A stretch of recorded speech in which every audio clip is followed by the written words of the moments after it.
Hello, we are on page 541. We are in Unit 9 in Module 4, and we're looking at Lesson 13. We're looking at factored form. All right, you guys have kind of done factored form a little bit with finding like greatest common factors. You can factor out those. So we're going to look down here at this quadratic on this graph.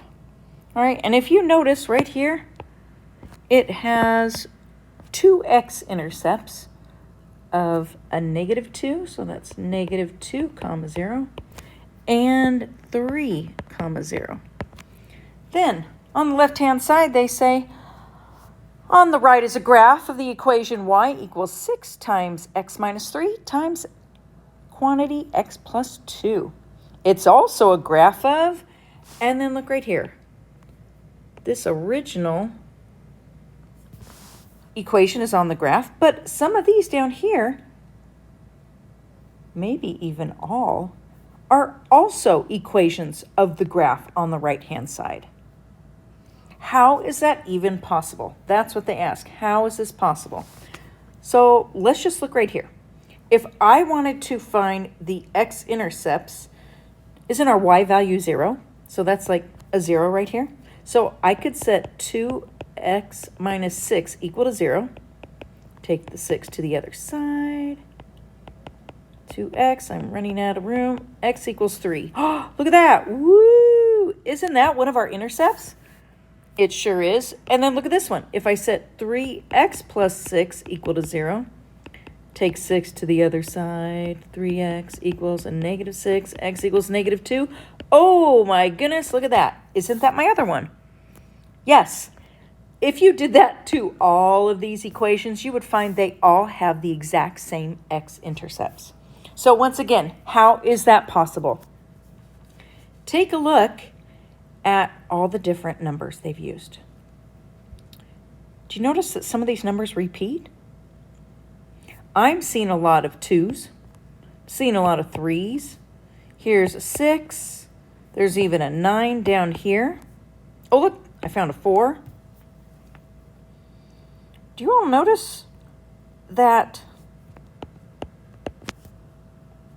6 can be written a lot of different ways?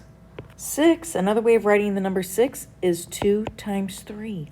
Look at that. These are essentially, oh my gosh, the same, right? There's lots of possibilities. Look, here's a 3 times 3. Isn't that 9? All of these are factors. All right, that's why they can be written differently. So let's go to the next page. All right, so it says there are many ways to write equivalent. Equivalent means like similar or the same equations or expressions. For these 5 down below, we're going to match them with the expressions down here in the boxes. All right, so for example, here's my first, oh, that is not a highlighter. Here we go. There's my first equation, 4x squared minus 16. I would want to find one of these equations down here that, if I simplified it, would match up with that. So I'll give you a hint. Look at this one. Look at number 6 here. And I'll show you how I'm going to do that. What's 4 times x squared? Isn't that 4x squared? And then 4 times a -4, isn't that -16? Look at that. Wow, it was just a different way of writing it. Those are the same, they match up. All I did was pull out a factor. See how I simplified it and I pulled out this 4? Yeah, they each had a 4 in common. Look, doesn't this one have a 4 in common? All of those have a common factor. All right, so give it a try and match them up.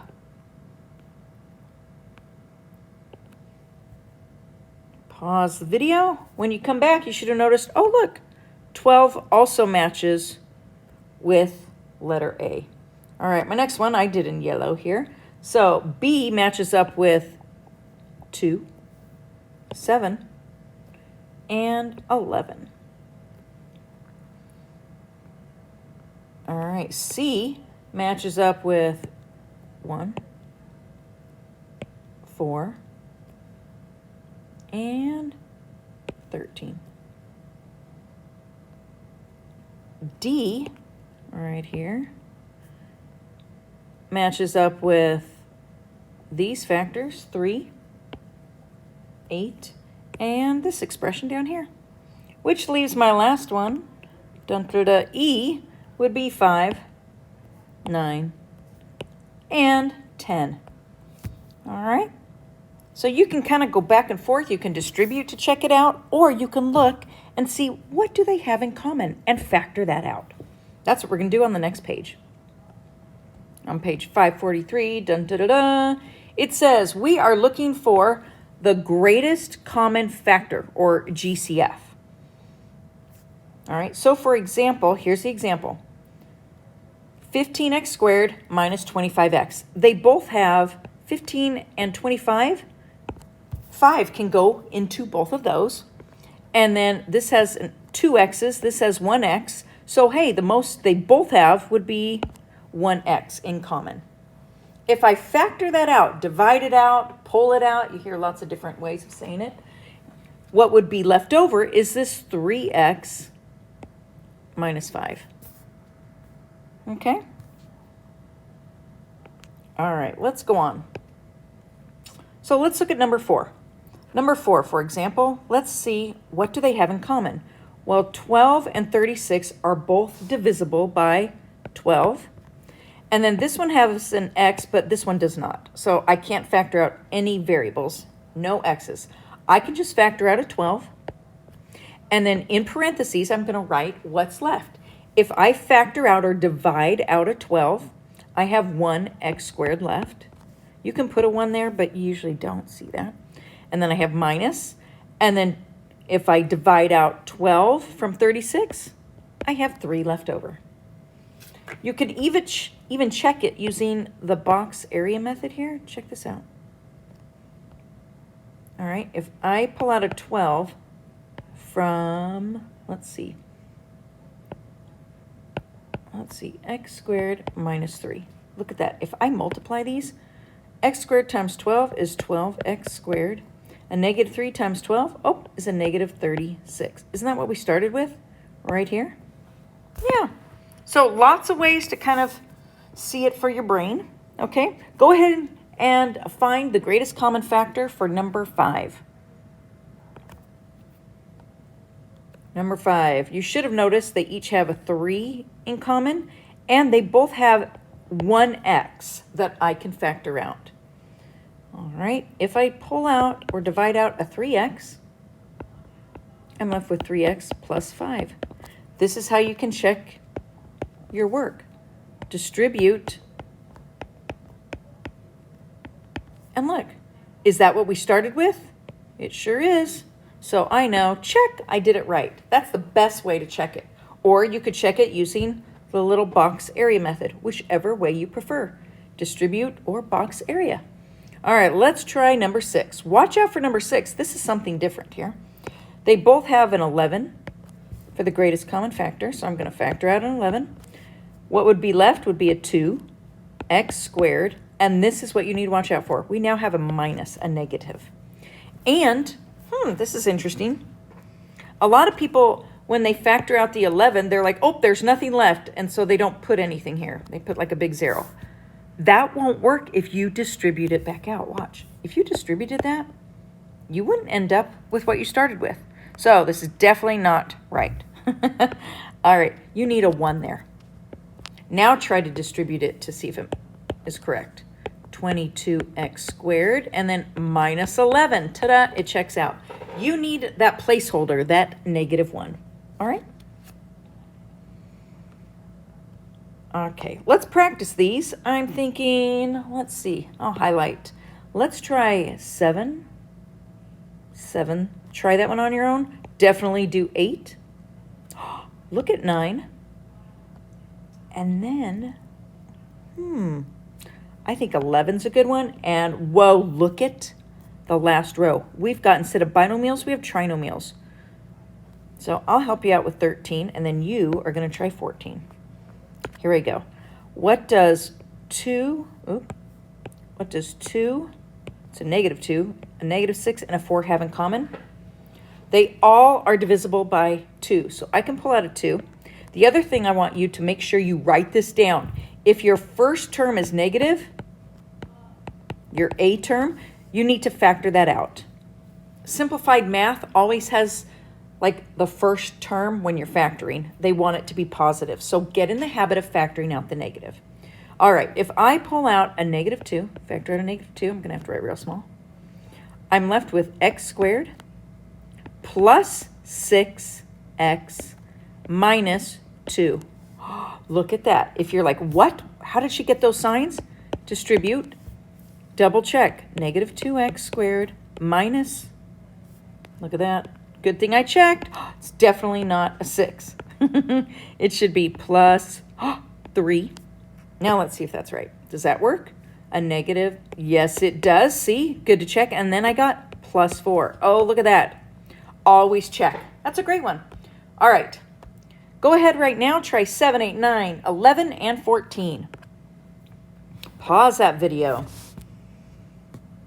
All right. Number 7, I'm going to show you. Should have factored out a 5x. And you'd be left with an x minus 3. Number 8, they have a 2 in common. 5x minus 1. Don't forget you need that 1. Woo, that's a big one. You should highlight that. You need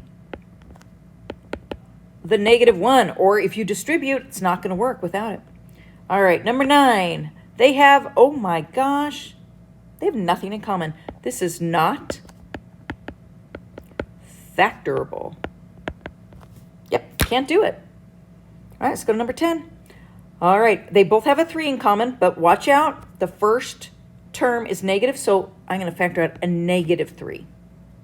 So that's going to change all my signs. If I pull out a negative 3, I'm left with x squared. And instead of plus 3, it would be, watch out, a negative 3. Double check, distribute, make sure you got it right. And then 11, they both have a 4. I'm going to pull out a negative 4. They both have an x, so I can pull out a negative 4x. I'd be left with an x plus 2. All right, you just factored binomials, and this last one is a trinomial. Let's do this last one. What do 10, 5, and 25 have in common? Definitely a 5. And I don't think there's anything else. So I don't think I'm going to have room. I'm going to write very tiny. If I pull out a 5, I get a 2x squared plus x minus 5. Ta-da! How you feeling on that? All right.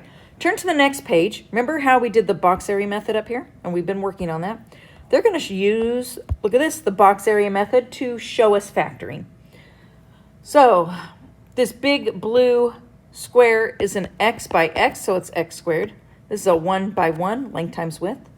And this would be, look at this, the length, aren't those the same length? Or width?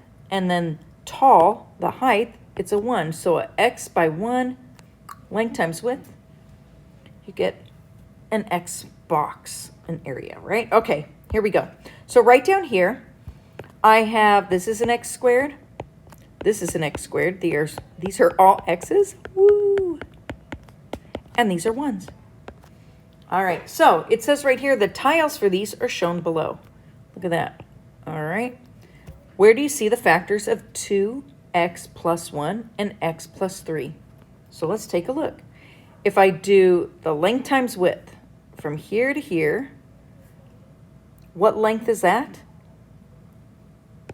All right, I would have 1x squared plus, I guess I could, all right, so I have more room. X squared, and then don't I have 3 x's?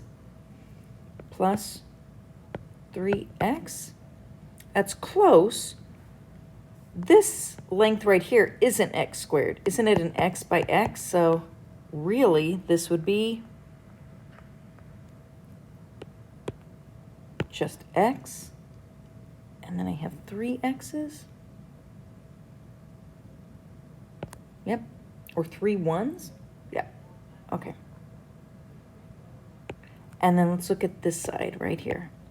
I have 2 x squared boxes, which are x by x, right? x by x, and then this would be a 1 by x, wouldn't it? Okay, so this length right here, I'll explain it better. Next problem is I have 2 x's and a 1. All right, let's try that again. We're going to do number 18. Okay, here we go. So we are looking for how this box is an x squared. Oh my gosh. An x squared.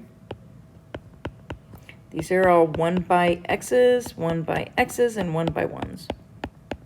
Okay, here we go. So this length right here, that would be an x. This would be an x, right? Okay, and then I have 2. This is a x by 1. So that'd be a 1 and a 1.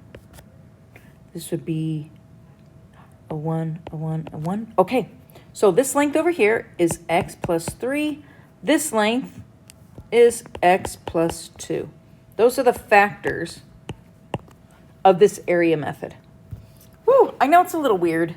Do number 19. So let's look at this one. Number 19 has 2x squared plus 9x plus 4. Can you try to find which one matches would be the area method? Broken up, which one would match that? Which one would have the factors? All right, take a look. You should have gotten B. This is an x squared, so you have 2 of them. These are all x's.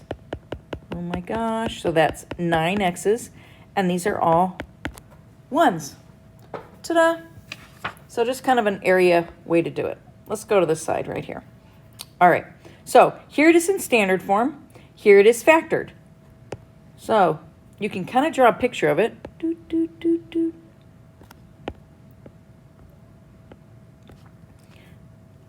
All right, I have an x and a 4, x plus 4, 2 x's by 2. Let's see if this is going to work out.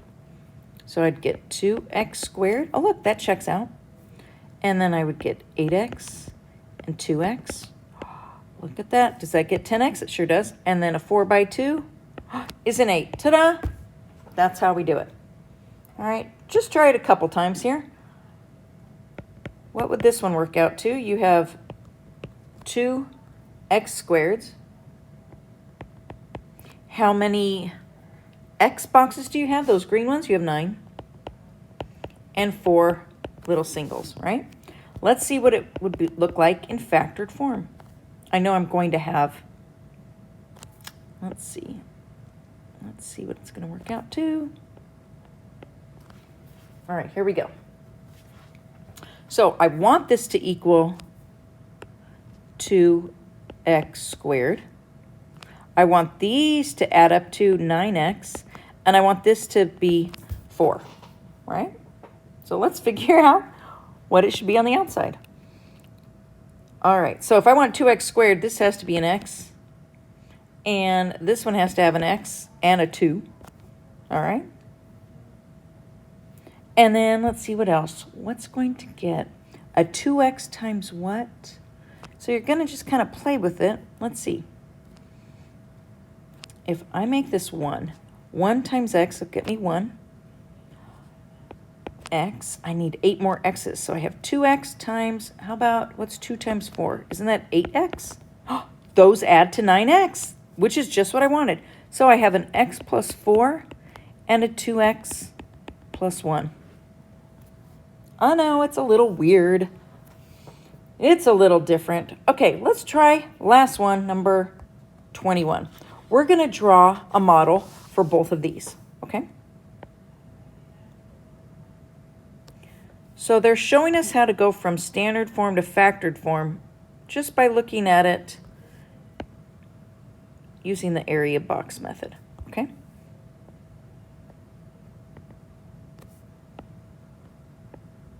Here we go. All right, I want this box to equal x squared. So that just means it's got to be an x by x, right? And I want this one to equal 15. So it's either going to be 1 times 15 or 3 times 5. I'm going to try 3 times 5. and see if I can get these two to add up to this 8x. All right, 3 times x is 3x. 5 times x is 5x. Do that diagonal, does that add up to 8x? It sure does. We did it right.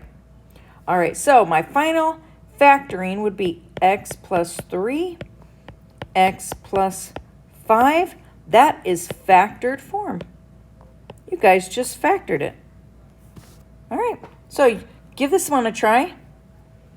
I know I want this to equal 2, and this one has to equal 3x squared. So I know I need an x and a 3x to get that. What multiplies to 2? It's got to be 1 times 2.